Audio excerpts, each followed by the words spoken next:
আসসালামু আলাইকুম রহমতুল্লাহি বারাকাতু। সবুজ ইসলামিক কিন্ডারগার্টেন স্কুলের বাচ্চাদের পরীক্ষা শেষ। তো সবাই বসে আছেন। এটা হলো ক্লাস মুন। ছোট ছোট বাচ্চারা সবাই বসে আছেন পরীক্ষা দিয়ে। তো আমরা একটি একটি ক্লাস করে আপনাদেরকে দেখাবো। সবাই আমাদের সঙ্গে থাকবেন, ভিডিওগুলো দেখবেন। আমরা পরের ক্লাসে এখন চলে যাব। তো এখন দেখতে পাচ্ছেন আমাদের ছান ছানের বাচ্চারা পরীক্ষা দিয়ে এরাও সুন্দর করে বসে আছেন। তো ম্যাডাম স্যাররা খাতা নিয়েছে তাদের কাছ থেকে। আমরা পরে ক্লাসে যাব। আপনারা এখন দেখতে পাচ্ছেন ক্লাস ওয়ানের বাচ্চাগুলো অনেক বড়, মোটামুটি আলহামদুলিল্লাহ। তো এরা পরীক্ষা দিয়ে বসে আছেন। আমরা আপনাদেরকে দেখাচ্ছি।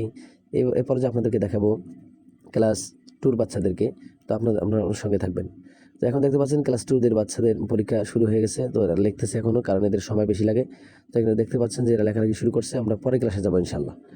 এখন দেখতে পাচ্ছেন ক্লাস থ্রি, না এটা ক্লাস টু। ক্লাস টুর বাচ্চাদেরকে আপনাদেরকে দেখানো হচ্ছে। ক্লাস টু এর বাচ্চাদের পরীক্ষা অনেক। তো এখন আমরা ক্লাস 3-4 চলে যাব। তো এরাও দেখে খুব সুন্দরভাবে লিখতেছেন। তো আমাদের বাচ্চাদের জন্য সবাই দোয়া করবেন, এরা যাতে সুন্দর করে লিখতে পারে, পরীক্ষা রেজাল্ট ভালো করতে পারে। তো আমরা এখন এ পর্যায়ে চলে যাব, আপনাদেরকে ক্লাস 5-এ নিয়ে যাব। তো এখন দেখতে পাচ্ছেন ক্লাস 5-এর বাচ্চারা সুন্দর করে লিখতেছে, পড়তেছে। হ্যাঁ, পরে সুন্দর করে বানান করে লিখতেছে। তো সবাই এদের জন্য দোয়া করবেন, ভিডিও শেষ পর্যন্ত দেখবেন। আল্লাহ হাফেজ। আসসালামু আলাইকুম রহমতুল্লাহ বারাকাতুহু।